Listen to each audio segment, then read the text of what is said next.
I'm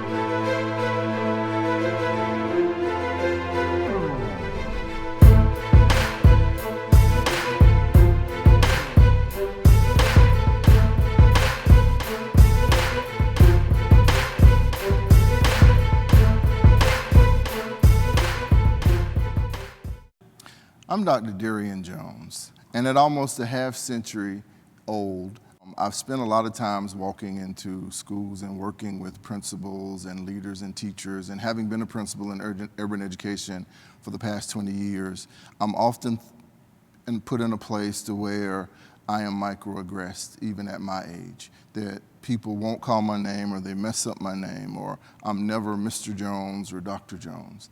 And I walk in some classrooms where there's a single African-American male or two, and they look up and they see me and they smile and we make the connection that we have, and then somebody ruins it by saying, "Javion, is that your dad?"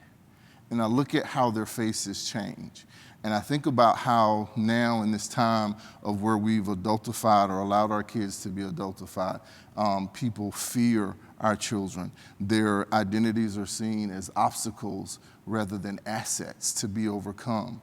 And so I'm reminded of being thankful for being in a time growing up on North Nash Street when I was younger, where the great aunts sat out on the porch and everybody knew my name, and people had accountability for our kids.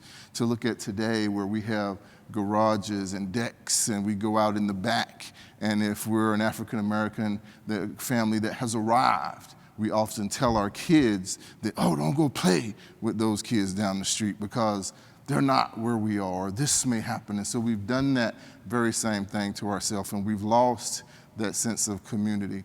And I find that in this microaggression of where we have adultified our kids, that our young people are experiencing existential experiences in schools and really struggling. And it's because of how our community has lost them. And I'm reminded that growing up as a child, that my grandfather used to listen to Reverend B.W. Smith, a sermon entitled "Watch Them Dogs." And at the very end of the sermon, there's this part where he talks about a Fife dog is bullying this much larger Doberman, and every day when his master walks him down the street, he's just yapping at the dog, but the dog is on the other side of the gate, and the gate's locked, and the Doberman just watches him, and every morning the Fife dog is just going at him. And he's just, the Doberman is sitting there just staring, and, my day will come or whatever.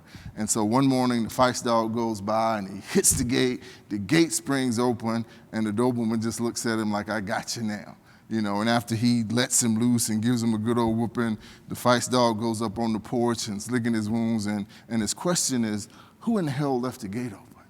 And so I walk into these schools today, and I look at how our young men of color and students of color are treated, and I wonder who in the hell left the gate open.